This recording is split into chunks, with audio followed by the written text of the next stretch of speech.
cái channel low and thin đến safai chung alom thu có suy thun trùm chu sene an Rebecca le lom sang Rebecca gym test chung sang aron chan na kan low and ho ve le anga nghe dan ka comment lama tlang takin lo soi ve do nan ania tu na hian so ka soi tup lo ma se request om wang le gym huang workout huang ani wangin kan soi ve shim shima mania pi Rebecca khanin a soya increment jo sa lang tam nu tu chu ting khateng khato su a moi lo anti ta ni a mutu ta na she om ati ta ni khada soi kim lo khat chu bo ka thidang jo track suit ne hian da gym a workout thei lo gym a hian mi pakhat ka ngai san deuh om Rosie ke rem sang pui extra la hi ka mu fu to a track suit nge khatyang kha a hamai ang ka screenshot nge a thlak he ka ron da a hetyang hian extra lak thei lo mi guys track suit na thain ka ma gym a workout thei lo atinan gym khelo pon ko ma tlan pon ni la track suit na to ilo tlan reng pon ni thei ma se i progress nang ma kha i shedon lo khateng zel khan ya mi patan kini po kor phering an tlan ta ban bul te ne kan tlan ta chan chu kan tlan khanin kan progress ta le ke mani kha comfortable chuma workout kha anuam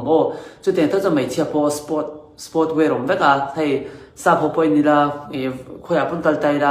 mai chia pot tai tan hata le sport brand hata an workout khada an mani comfortable na an mani nuam extra energy oma le an mani khan extra motivate na ani kha track suit na extra la hi en ro la zo ba kan ni ngai lo le hey mani physical fitness ta na track suit na work te khatia khan ni ani tlang pui tai ten ne na sport bra ten ne extra la hi chu engamani ya ni na nei tlang point na richoy emo heta asang hockey player emo tu po khatiang ho kha en ro tu po kha ki kor bulle brand ne hian extra la tlang pui mai chia ka wa chan na lampang ni doi thu de ka ni chu kha tak kha ka soi du na chan chu ke ni po mi pa po jima ko kan phela extra ka la ta ni me che min en lo kan kher lo gym bo lo khin nom si eng ma ru koi kan punga lo gym a hian mai chia te pon tai tan ha brand ha ad workout an mani kha ani motivate an mani work progress ka tian thakata khan eng enge change so kar khata an enge danglam na ti kha ani sha chu bang chon dia dress a boy su mi pa in show off to shim chu nom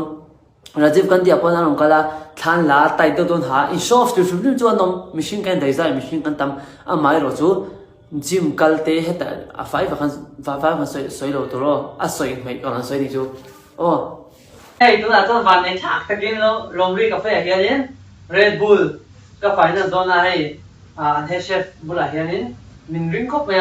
Red Bull mà đi ra sông thì bằng anh cho chơi ngay cái đám phim mình nó này